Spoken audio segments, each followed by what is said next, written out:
मुश्किल नहीं है कुछ दुनिया में, तू जरा हिम्मत तो कर, ख्वाब बदलेंगे हकीकत में, तू जरा कोशिश तो कर। नमस्ते दोस्तों, जोहार, मैं निमेश सर आप सभी का शिक्षक यूट्यूब चैनल में हार्दिक स्वागत करता हूं। दोस्तों, आप सभी के डिमांड को देखते हुए इस वीडियो के माध्यम से क्लास 12 के सोशियोलॉजी यानी समाज शास्त्र के कल यानी 19 तारीख को होने वाले एग्जाम के लिए टॉप 100 इंपॉर्टेंट एमसीक्यू क्वेश्चन बताने वाला हूं दोस्तों, जो आपके एग्जाम में बहुत ही इंपॉर्टेंट है। इस सीरीज का नाम है ऑल इन वन, यानी एक ही वीडियो के माध्यम से सोशियोलॉजी के सारे इंपॉर्टेंट एमसीक्यू क्वेश्चन देने जा रहा हूं। ठीक है, तो मानिए दोस्तों, कल के एग्जाम में बहुत सारे क्वेश्चंस इस वीडियो से आपको देखने को मिलेंगे।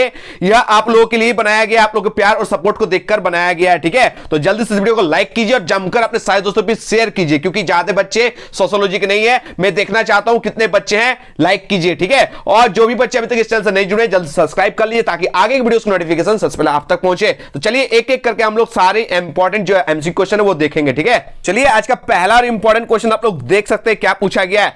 सोसाइटी नामक पुस्तक की रचयिता कौन है, करके जाना है। जितना भी क्वेश्चन सिलेक्ट किया गया प्रीवियस ईयर्स क्वेश्चंस है और आपके एग्जाम में छपने वाले क्वेश्चंस को सिलेक्ट किया गया। ठीक है, टोटल मैंने वादा किया था 5 एमसीक्यू क्वेश्चंस का वीडियो आएगा, 2 वीडियो मैंने ऑलरेडी अपलोड कर दिया और ये जो है 100 एमसीक्यू क्वेश्चंस का वीडियो है जो आप लोग देख लीजिएगा। और इसके बाद 2 इंपॉर्टेंट वीडियोस और आएगी एमसीक्यू की। ठीक है, तो टेंशन नहीं लीजिए। पहला जो क्वेश्चन पूछा गया कि सोसाइटी नामक पुस्तक के रचयिता कौन है, मैकाइवर एवं पेज। कौन है? मैकाइवर एवं पेज, याद कर लीजिएगा। आगे क्वेश्चन देख सकते हैं, क्वेश्चन नंबर 2 में क्या पूछा गया है कि समाज शास्त्र आप पढ़ रहे हैं तो समाज शास्त्र की स्थापना किस वर्ष हुई थी, ये आपको देख के जाना है। ये हुई थी 1838 में। कब हुई थी? 1838 में। क्वेश्चन नंबर 3 आप लोग देख सकते हैं क्या पूछा गया है कि समाज शास्त्र के जनक कौन है। तो समाज शास्त्र के जनक जो है फादर कौन है? अगस्त काम्त। ठीक है, याद रखिएगा, अगस्त काम्त यानी एक काम्त जो है उनके फादर है, जनक है किनके? समाज शास्त्र के।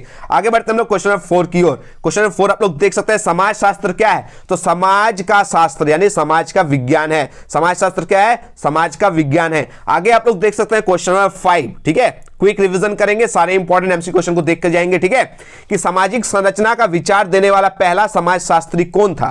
तो सामाजिक संरचना का विचार देने वाला पहला समाजशास्त्री का नाम था हर्बर्ट स्पेंसर। ठीक है, याद रखिएगा, जैसे इंसान के बॉडी की जो संरचना होती है उसमें विभिन्न टाइप के पार्ट्स होते हैं ना, उस तरह समाज के भी जो है उसकी भी रचना होती है। ठीक है, ये बताए थे हर्बर्ट स्पेंसर। ठीक है, जीव शरीर से तुलना कर दिया था समाज का। ठीक है, आगे बढ़ते हम लोग क्वेश्चन 6 की ओर। क्वेश्चन 6 में आपसे क्या पूछा गया है कि उपनिवेशवाद का संबंध किससे है? तो उपनिवेशवाद का जो संबंध है वो साम्राज्यवाद से। किससे है? साम्राज्यवाद से। सर उपनिवेशवाद क्या है, ये आपसे क्वेश्चन पूछा है। जब कोई शक्तिशाली देश किसी कमजोर देश पर क्या कर ले, अपना शासन चलाना स्टार्ट कर दे, तो वो देश किसी जो कमजोर देश है वो उपनिवेश हो जाता है। ठीक है, जैसे आगे आजादी से पहले जो भारत है वो अंग्रेजों का क्या हो गया था? उपनिवेश बन गया था। ठीक है, आगे बढ़ते हम लोग क्वेश्चन नंबर 7 की ओर। क्वेश्चन 7 देख सकते हैं, एक बुक का नाम है, उस बुक के लेखक का नाम पूछा गया है। बुक का नाम है एसे ऑन पॉपुलेशन। क्या नाम है? एसे ऑन पॉपुलेशन के लेखक का नाम है थॉमस रॉबर्ट माल्थस। क्या?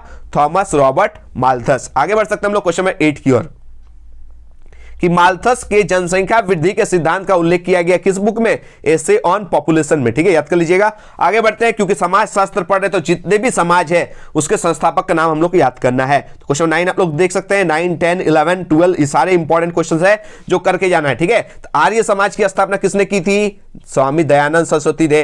ब्रह्म समाज की स्थापना किसने की थी? राजा राम मोहन राय ने। ठीक है, सती प्रथा के खिलाफ आवाज उठाने वाले सर्वप्रथम कौन थे? तो राजा राम मोहन राय थे। ठीक है, सती प्रथा के खिलाफ आवाज उठाने वाले राजा राम मोहन राय थे। आगे क्वेश्चन देख सकते हैं, क्वेश्चन 12 क्या पूछा गया कि साहित्य शोधक समाज की स्थापना यानी संस्थापक कौन थे? ज्योतिबा फुले थे।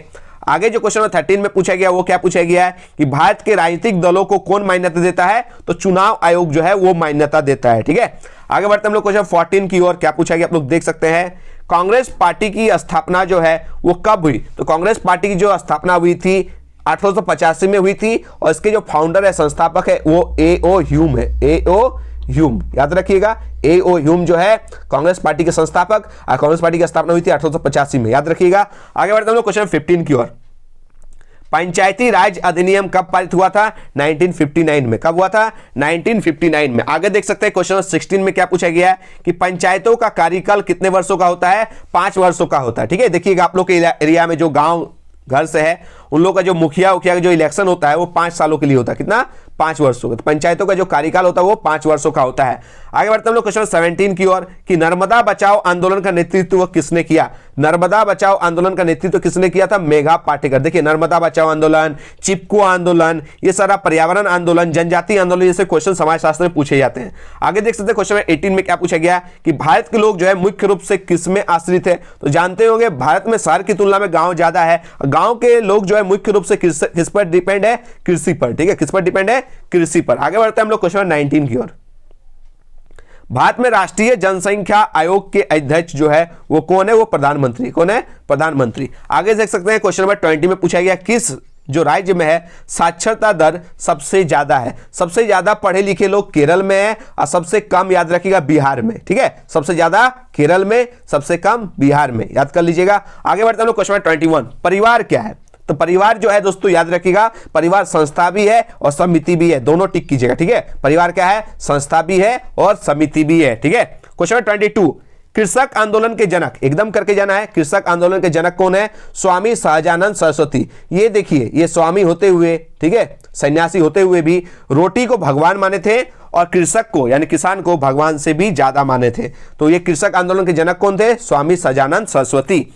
आगे बढ़ते हम लोग क्वेश्चन 23 की ओर कि कौन सा जो आदिवासी समाज है वो मातृ प्रधान है? तो एक खासी और दूसरा याद रखिए गोरा। ठीक है, चलिए आगे बढ़ते हम लोग नेक्स्ट क्वेश्चन की ओर। क्वेश्चन 24।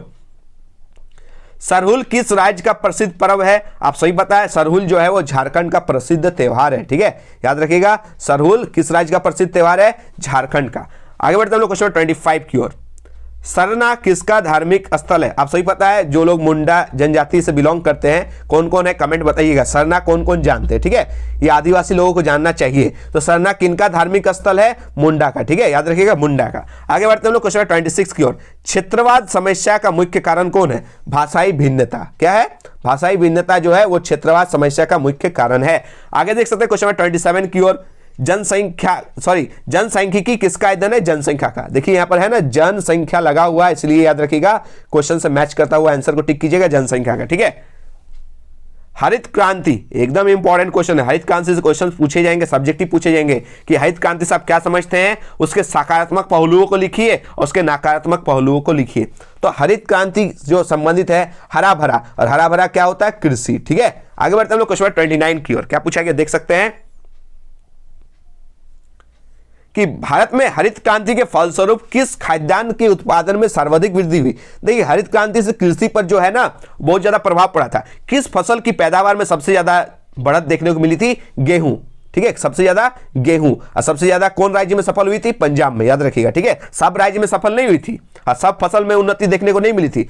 एक विशेष फसल जिसका नाम है गेहूं, इसके उत्पादन में हरित क्रांति की वजह से गेहूं के उत्पादन में बढ़ोतरी हुई थी। और साथ में कौन से राज्य में देखने को मिली थी ज्यादा सफल? पंजाब में। ठीक है, देखिए नेक्स्ट क्वेश्चन पूछा गया, क्वेश्चन नंबर 30 में पूछा गया हरित क्रांति किस राज्य में अधिक सफल रही थी? वो पंजाब में। कहां? पंजाब में। नेक्स्ट क्वेश्चन देख सकते हैं, ये भी क्वेश्चन हरित क्रांति से पूछा जाता है कि भारत में हरित क्रांति का जनक किन्हें माना जाता है?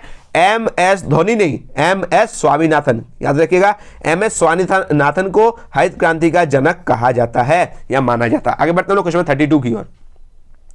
ये सारे अधिनियम देखिएगा कब पारित हुआ। दहेज निरोधक अधिनियम जो है वो कब पारित किया गया था? 1961 में, 1961 में।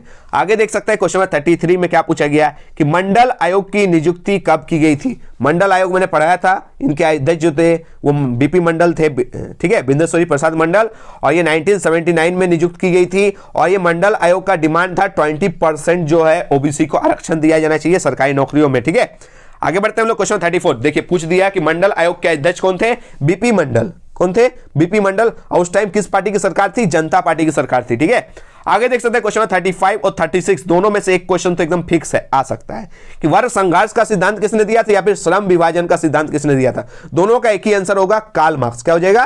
Karl Marx. वर्ग संघर्ष का सिद्धांत किसने दिया था? कार्ल मार्क्स ने। और श्रम विभाजन का सिद्धांत किसने दिया था? कार्ल मार्क्स ने। चलिए आगे बढ़ते हैं हम लोग क्वेश्चन 37 की ओर।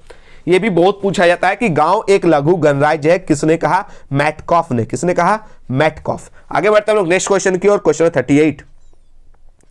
किसने कहा? समुदाय सामान्य जीवन का एक क्षेत्र है, ये मैकाइवर एवं पेज ने कहा। ठीक है, जितने भी क्वेश्चन है करके जाइएगा। ये 100 क्वेश्चन अगर आप करके जाएंगे ना तो गारंटी मानिए 20 प्लस इसको 30 में कर दीजिएगा। और मेरे 5 वीडियोस देख लीजिएगा ना, एकदम एनर्जी के साथ जाइएगा। किसी का भी 20-25 मार्क्स से कम हिलने वाला नहीं है। अगर भगवान चाहे तो 30 में 30 आप लोग स्कोर करके आएंगे और एकदम करके आना है। ठीक है, आगे बढ़ सकते हैं। क्वेश्चन नंबर 39 में क्या पूछा गया कि जनसंख्या की दृष्टि से विश्व में, ठीक है, किसे प्रथम स्थान प्राप्त है? चीन को प्रथम स्थान प्राप्त है और भारत को द्वितीय। ठीक है, याद रखिएगा, जनसंख्या में भारत दूसरे नंबर में और चीन जो है वो फर्स्ट नंबर में। ठीक है, आगे बढ़ते हैं हम लोग क्वेश्चन 40 में। किसने कहा मनुष्य को यह समझ लेना चाहिए कि वह अपनी गरीबी का स्वयं ही कारण है? माल्थस ने कहा था। किसने कहा था? माल्थस। चलिए आगे बढ़ते हैं हम लोग क्वेश्चन नंबर 41 की ओर कि ग्रामीण समाज की कौन सी विशेषता है? तो आप सभी को मैंने बताया था ग्रामीण समाज जो है वो सबसे ज्यादा किस पर डिपेंड होते हैं? कृषि पर। ठीक है, तो कृषि व्यवसाय। ठीक है, आगे बढ़ते हैं हम लोग क्वेश्चन 42। संयुक्त परिवार, एक छत के नीचे पूरे परिवार, जिनका रसोई घर भी एक होना चाहिए, पूरा परिवार मिलजुल के रहना चाहिए। ठीक है, तो संयुक्त परिवार मतलब ज्वाइंट फैमिली। ज्वाइंट फैमिली आपको शहर में देखने को मिलेगा ना, गांव में अधिकतर देखने को मिलती है। ठीक है, शहर में तो एकल परिवार देखने को मिलता है। ठीक है, लेकिन संयुक्त परिवार किसे कहते हैं? याद रखिएगा, दादाजी, जो दादी, मम्मी, पापा, चाचा, चाची जो सब मिलके एक साथ रहते हैं। पूजा स्थल भी एक होता है, किचन भी एक होता है, यानी एक छत के नीचे पूरा परिवार जो रहता है उसे संयुक्त परिवार, ज्वाइंट फैमिली कहा जाता है। ये अधिकतर ग्रामीण समाज में देखने को मिलती है। नेक्स्ट क्वेश्चन देख सकते हैं, क्वेश्चन 43। देखिए, ये क्वेश्चन को आपको देखकर जाना है और इसको समझ लीजिए। एक क्वेश्चन फंसेगा, यहां पर बच्चे गड़बड़ी करते हैं। यहां पूछा गया नातेदारी के मुख्य कितने प्रकार है? देखिए, प्रकार यदि पूछा तो 2, क्या हो जाएगा? नातेदारी के अगर प्रकार पूछे तो 2। ठीक है, याद रखिएगा, एक रक्त संबंधी और एक विवाह संबंधी, 2 प्रकार होते हैं। लेकिन अगर नातेदारी की श्रेणी पूछ दे, क्या पूछ दे? श्रेणी, तो श्रेणी 3 टाइप के होते हैं। नातेदारी की श्रेणी 3 टाइप के होते हैं, प्राथमिक श्रेणी, द्वितीयक श्रेणी और तृतीयक श्रेणी। श्रेणी 3 और प्रकार 2। याद रखिएगा, नातेदारी की प्रकार कितनी होती है? 2 और श्रेणी कितनी होती है? 3। देखिए, क्वेश्चन 44 में पूछा गया है, श्रेणी से क्वेश्चन है। जो माता पिता है ये फर्स्ट क्या होता है? प्राथमिक श्रेणी में आता है। कौन सा श्रेणी में आता है? प्राथमिक श्रेणी में। आगे बढ़ते हैं हम लोग क्वेश्चन 45 कि चाचा चाची बताइए। चाचा चाची जो है वो द्वितीयक श्रेणी में आते हैं। किस में आते हैं? चाचा पूछे या चाची पूछे हुए द्वितीयक श्रेणी में आते हैं। आगे बढ़ते हैं हम लोग क्वेश्चन 46। जाति एक बंद वर्ग है, किसने कहा था? मजूमदार एवं मदान ने कहा था। जाति एक बंद वर्ग है, क्या है? एक बंद वर्ग है, ये मजूमदार एवं मदान दोनों ने कहा है। ठीक है, आगे बढ़ सकते हैं हम लोग क्वेश्चन 47 में कि भारत का सबसे बड़ा जनजातीय समूह कौन सा है? देखिए, सबसे बड़ा जनजातीय समूह भारत का पूछे तो भील, झारखंड का पूछे तो संथाल। याद रखिएगा, भारत का पूछा है तो भील मानना है और झारखंड पूछता तो संथाल टिक करते हैं। आगे बढ़ सकते हैं। भारत का दूसरा सबसे बड़ा जनजातीय समूह का नाम है गोंड। पहला भील था और दूसरा जो है गोंड, सॉरी भील है और दूसरा गोंड है। ठीक है, आगे बढ़ते हैं हम लोग क्वेश्चन 49 में। भारत का तीसरा सबसे बड़ा जनजाति कौन सा है? संथाल। यही संथाल झारखंड में पहला है। ठीक है, अगर झारखंड पूछे तो संथाल पहला और भारत पूछा तो तीसरी। ठीक है, आगे बढ़ते हैं हम लोग क्वेश्चन 50। भील नामक जनजाति किस राज्य में निवास करती है?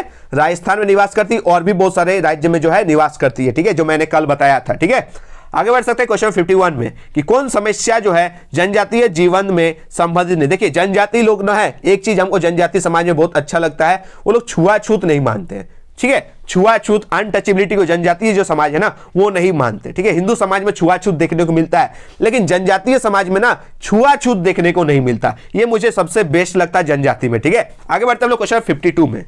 पर संस्कृति का संबंध किससे? मैंने बताया था पर जोड़ संस्कृति, जब क्वेश्चन में संस्कृति लगा हुआ तो हम लोग टिक कर देंगे संस्कृति से। आगे बढ़ते हम लोग क्वेश्चन 53 की ओर। कौन सा आदिवासी समाज जो है वो मातृ प्रधान है? मैंने बताया था दोस्तों, खासी। ठीक है, खासी और एक गारो। ठीक है, याद कर लीजिएगा। क्वेश्चन 54 में देख सकते हैं सरहुल जो है वो किस राज्य का प्रसिद्ध पर्व है? ये रिपीट हो गया, झारखंड का। किसका? झारखंड का जो प्रसिद्ध त्योहार है। ठीक है, पर्व है। आगे बढ़ते हैं क्वेश्चन 55। उराव किस राज्य में निवास करती है? तो उराव जो है ना वो झारखंड में निवास करती है। मैंने बताया था उराव जो है झारखंड का सबसे, ये जो उराव जनजाति है सबसे पढ़े लिखे जनजाति होते हैं, एजुकेटेड जनजाति होते हैं। ठीक है, संथाल सबसे पहला, उराव दूसरा में आता है, तीसरा में कौन आता है? आप सही पता, मुंडा। ठीक है, कल मैंने अच्छे से बताया था। ठीक है, क्वेश्चन 56 आप लोग देख सकते हैं। युवा संगठन पाया जाता है, तो युवा संगठन किस में पाया जाता है? जनजातीय समाज में। युवा संगठन किस समाज में देखने को मिलता है? जनजातीय समाज में। आगे बढ़ते हैं हम लोग क्वेश्चन 57। सरना किनका धार्मिक स्थल है? ये भी मैंने बताया था, मुंडा का। किसका? मुंडा का। आगे बढ़ते हैं हम लोग क्वेश्चन 58। कि भारतीय संविधान में अनुच्छेद जो 334 से कल बताया था, ये अनुसूचित जाति और जनजाति में जो रिजर्व है ना आरक्षण, वो देखने को मिलता है। आगे देख सकते हैं क्वेश्चन 59, दिल्ली में सिखों के विरुद्ध दंगा किस वर्ष हुआ था? करवा चुका हूं, 1984 में। क्यों हुआ था? क्योंकि इंदिरा गांधी की हत्या कर दी गई थी उन्हीं के अंगरक्षकों यानी बॉडीगार्ड्स के द्वारा, जो सिख थे। उसके बाद जो दिल्ली में सिखों के विरुद्ध दंगा स्टार्ट हो गया था 1984 में। आगे बढ़ते हैं लोग क्वेश्चन 60, बहुत इंपॉर्टेंट क्वेश्चन है। हिंदू विवाह कानून कब पारित हुआ था? 1955 में, याद कर लीजिएगा। आगे बढ़ते हैं क्वेश्चन नंबर 61, क्या पूछा गया है कि नई राष्ट्रीय जनसंख्या नीति कब घोषित की गई? 2000 में। कब? 2000 में। आगे देख सकते हैं क्वेश्चन नंबर 62, जनसंख्या की दृष्टि से भारत का विश्व में कौन सा स्थान है? दूसरा। पहला जो है अभी भी चीन का, ठीक है। चलिए आगे बढ़ते हैं क्वेश्चन 63 की ओर। लैंगिक विषमता का किन्हें सामाजिक संसूचक कहा जाएगा? घरेलू हिंसा को, ठीक है। आगे बढ़ सकते हैं क्वेश्चन 64, कौन सी भारतीय समुदाय की सर्वप्रथम विशेषता है? तो भारतीय समुदाय की सबसे पहला अगर विशेषता है वो अनेकता में एकता है, ठीक है। आगे बढ़ते हैं क्वेश्चन 65, कल ही मैंने अच्छे समझाया था कि उदार राष्ट्रीयता का काल आपसे पूछे तो 1885 से 1905 टिक कीजिएगा। सर 1885 कांग्रेस पार्टी की स्थापना, 1905 बंगाल का विभाजन, और 1885 से 1905 का जो काल था उसे क्या कहते हैं? उदार राष्ट्रीयता का काल कहते हैं। आगे बढ़ते हैं हम लोग क्वेश्चन 66, वृद्धों के लिए राष्ट्रीय नीति की घोषणा 1999 में की गई थी। कब की थी? 1999 में। आगे देख सकते हैं क्वेश्चन 67 में, स्त्री पुरुष अनुपात किस राज्य में सबसे कम है? पंजाब में, ठीक है। आगे बढ़ते हैं क्वेश्चन 68 की ओर। निम्न में कौन जनजातीय धर्म का स्वरूप है? टोटमवाद, ठीक है। पंचायती राज अधिनियम कब पारित हुआ था? 1959 में, ठीक है। आगे देख सकते हैं क्वेश्चन 17, किस राज्य में साक्षरता दर सबसे ज्यादा है? केरल में। सबसे कम? बिहार में। आगे देख सकते हैं क्वेश्चन 71, जाति व्यवस्था क्या है? तो जाति एक बंद व्यवस्था है, ठीक है। जाति का आधार क्या है? जन्म लीजिए, जाति डिसाइड हो जाएगा, ठीक है। जाति जो है वो जन्म के अकॉर्डिंग डिसाइड होती है, तो जाति आधार है जन्म। आगे बढ़ सकते हैं हम लोग क्वेश्चन 73, वर्ण का क्या प्रधान है? देखिए वर्ण में कर्म, ठीक है। जैसा कर्म कीजिए वैसा वर्ण, ठीक है। यानी जो वर्ण है उसका प्रधान है कर्म, ठीक है। आगे बढ़ते हैं हम लोग क्वेश्चन 74, बहुत इंपॉर्टेंट क्वेश्चन है। बलवंत राय मेहता समिति की अनुशंसा किससे संबंधित है? पंचायती राज्य से। नेक्स्ट क्वेश्चन और भी इंपॉर्टेंट है कि संथाल विद्रोह कब हुआ? ये 1855 से 1856 में हुआ था, और इस विद्रोह का नेतृत्व किसने किया था? सिद्धू कानू चांद भैरव फुलो झानो, ठीक है। ये लोग भाई बहन थे, ठीक है। भारतीय अर्थव्यवस्था का मॉडल क्या है? ये पूंजीवादी भी नहीं है और समाजवादी भी नहीं है, दोनों का मिक्सचर है यानी मिश्रित है। कैसा है? मिश्रित यानी मिक्स्ड। 78 देख लीजिए, बहुत इंपॉर्टेंट क्वेश्चन है। संस्कृतिकरण का जो अवधारणा है वो किसने दिया था? एम.एन. श्रीनिवास ने दिया था। प्रभु जाति की अवधारणा एम.एन. श्रीनिवास दिया था। पश्चिमीकरण की अवधारणा एम.एन. श्रीनिवास। तो 3 करके जाइएगा, तीनों का एम.एस. धोनी नहीं, तीनों का एम.एस. श्रीनिवास, ठीक है। एम.एन. श्रीनिवास। संस्कृतिकरण पूछे, प्रभु जाति पूछे या पश्चिमीकरण पूछे, तीनों की अवधारणा जो कंसेप्ट किसने दिया था? एम.एन. श्रीनिवास ने। आगे बढ़ते हैं क्वेश्चन 81 की ओर। क्या पूछा गया है? किसने कहा ग्रामीण क्षेत्रों का नगरीय क्षेत्रों में बदलने की प्रक्रिया का नाम है नगरीकरण? अगर आपसे 2 नंबर क्वेश्चन पूछे नगरीकरण से आप क्या समझते हैं? ये डेफिनेशन आप लोग देख सकते हैं कि ग्रामीण क्षेत्रों का नगरीय क्षेत्र में बदलने की प्रक्रिया का नाम है नगरीकरण। ये कहा था E.F. बर्गेल ने, ठीक है। आगे बढ़ते हम लोग क्वेश्चन 82 की ओर। सीमांत व्यक्ति की अवधारणा किसने दी थी? रॉबर्ट ई पार्क ने। कर लीजिएगा। आगे बढ़ते हम लोग क्वेश्चन 83 की ओर। क्या पूछा गया है? असहयोग आंदोलन किसने प्रारंभ किया था? आप सही पता, असहयोग आंदोलन पूछे, दांडी यात्रा पूछे, सविनय अवज्ञा आंदोलन पूछे, तो आप सही पता महात्मा गांधी जी, ठीक है। आगे बढ़ते हैं क्वेश्चन 84, छुआछूत को, ठीक है, संविधान के, छुआछूत मतलब होता है अस्पृश्यता, तो छुआछूत को संविधान के किस अनुच्छेद के अंतर्गत प्रतिबंधित कर दिया गया? अनुच्छेद 17 के तहत, ठीक है। अनुच्छेद 17 में कहा गया कि आप छुआछूत नहीं कर सकते हैं, आप अनटचेबिलिटी यानी अस्पृश्यता नहीं कर सकते हैं, ये कानूनी दंडनीय अपराध है। आगे बढ़ते हैं लोग क्वेश्चन 85, जनांकिकी विज्ञान है जनसंख्या अध्ययन का, ठीक है। आगे बढ़ते हैं लोग क्वेश्चन 86, सीमांतीकरण जो है किस प्रक्रिया को कहा जाता है? एक नेगेटिव प्रक्रिया, ठीक है, नकारात्मक प्रक्रिया को सीमांतीकरण प्रक्रिया कहते हैं, ठीक है। आगे बढ़ते हैं लोग क्वेश्चन 87, बहुत इंपॉर्टेंट है कि प्रजातंत्र का चौथा स्तंभ जनसंचार यानी प्रेस को कहा जाता है, ठीक है, कर लीजिएगा। आगे बढ़ते हैं हम लोग 88 क्वेश्चन में। द इंडियन विलेज कम्युनिटी के लेखक कौन है? पावेल। कौन है? पावेल। आगे बढ़ते हैं 89 नंबर क्वेश्चन में। आत्मा का दर्पणवाद, इसको कर लीजिएगा, ठीक है। आत्मा का दर्पणवाद जो कंसेप्ट है वो किसने दिया था? C.H. कुले, ठीक, याद कर लीजिएगा, C.H. कुले ने, ठीक है। आगे बढ़ते हैं नेक्स्ट क्वेश्चन, क्वेश्चन नंबर 90, ग्राम पंचायतों में महिलाओं के लिए कितने प्रतिशत स्थान जो है आरक्षित किया गया? 1/3 यानी 33%। लेकिन अगर यहां पर बिहार पूछ दे तो बिहार में 50%, ठीक है, बिहार में 50%, लेकिन यहां बिहार नहीं है, पूरा ऑल इंडिया की बात है, तो याद रखिएगा 33%। आगे बढ़ते हैं क्वेश्चन 91 की ओर। क्या क्षेत्रवाद, जातिवाद या संप्रदायवाद जो है, संप्रदायवाद राष्ट्रीय एकीकरण के मार्ग में बाधक है? एकदम है। ये तीनों का तीनों जो है राष्ट्रीय एकीकरण के लिए बाधक है, एकदम है। हाँ, आगे बढ़ते हैं लोग क्वेश्चन 92 कि भारत में राजनीतिक दलों को कौन मान्यता देता है? चुनाव आयोग देता है। ठीक है, आगे बढ़ते हैं लोग क्वेश्चन 93 की ओर कि भारत में केंद्र शासित प्रदेशों को छोड़कर कुल प्रदेशों की संख्या कितनी है? यानी कुल राज्य, भारत में कितने राज्य है? 28 राज्य है। कितने केंद्र शासित प्रदेश है? 8 है। याद कर लीजिएगा, राज्य पूछे 28 और केंद्र शासित पूछे तो 8। आगे बढ़ते हैं लोग क्वेश्चन 94 में, परीक्षण विभाग या फिर परीक्षा विभाग पाया जाता है भील जनजाति में। ठीक है, आगे बढ़ सकते हैं लोग क्वेश्चन 95, बहुपति विभाग किस जनजाति में देखने को मिलता है? टोडा जनजाति में। ठीक है, आगे बढ़ते हैं लोग क्वेश्चन 96, व्यक्ति की जाति का निर्धारण किससे होता है? जन्म से। जन्म ले लीजिएगा, जिस जाति में जन्म लीजिएगा उसी जाति के हो जाइएगा। आगे बढ़ते हैं लोग क्वेश्चन 97, महात्मा गांधी ने सर्वप्रथम अछूत जातियों को किस शब्द से संबोधित किया था? हरिजन। ठीक है, आगे बढ़ते हैं लोग क्वेश्चन 98, भारत में कौन ऐसे पहले समाज सुधारक थे जिन्होंने सती प्रथा का व्यापक विरोध किया था? वो राजा राममोहन राय। ठीक है, आगे बढ़ते हैं लोग क्वेश्चन 99 की ओर। क्या पूछा गया? समाज शास्त्रीय आधार पर विकलांग व्यक्तियों के लिए किस शब्द का उपयोग करना अधिक न्यायपूर्ण है? दिव्यांग या फिर अन्यथा सक्षम व्यक्ति।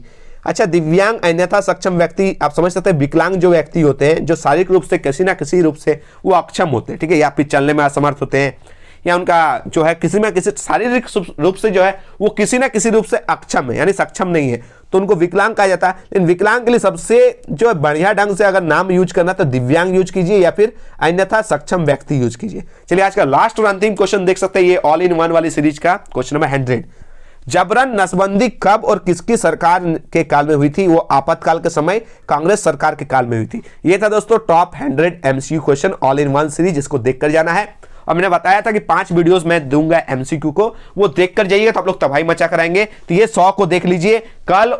ठीक है, कल और परसों मैंने 2 वीडियोस ऑलरेडी अपलोड कर दिया, वो 2 को देख लीजिए, और बैक टू बैक 2 वीडियोस आएंगे, उसको भी देख लीजिएगा। ठीक है, और ये तो समाज शास्त्र है, सोशियोलॉजी, तो इसको आप लोग पेज भरने में कोई भी कमी मत छोड़िएगा। जितने भी क्वेश्चंस आएंगे समाज से रिलेटेड क्वेश्चंस आएंगे, जैसे समाज से आप क्या समझते हैं, परिवार से आप क्या समझते हैं, परिवार लिख दीजिएगा, संयुक्त परिवार यानी ज्वाइंट फैमिली से आप क्या समझते हैं, जाति जनजाति से आप क्या समझते हैं, हरित क्रांति से आप क्या समझते हैं, दबाव समूह से आप क्या समझते हैं, जितना भी करण है करण को देख कर जाइए। करण सर क्या क्या करण में आता है? औद्योगिकरण, नगरीकरण, भूमंडलीकरण, संस्कृतिकरण, महिला सशक्तिकरण, उपनिवेशवाद, ये सब क्वेश्चंस को देखकर जाना है। ठीक है, दलित आंदोलन, जितना भी आंदोलन उसको भी देखकर जाइएगा, जैसे दलित आंदोलन, जनजातीय आंदोलन, महिला आंदोलन, चिपको आंदोलन, पर्यावरण आंदोलन, किसान आंदोलन, असहयोग आंदोलन, ये सब आंदोलन को करके जाइएगा।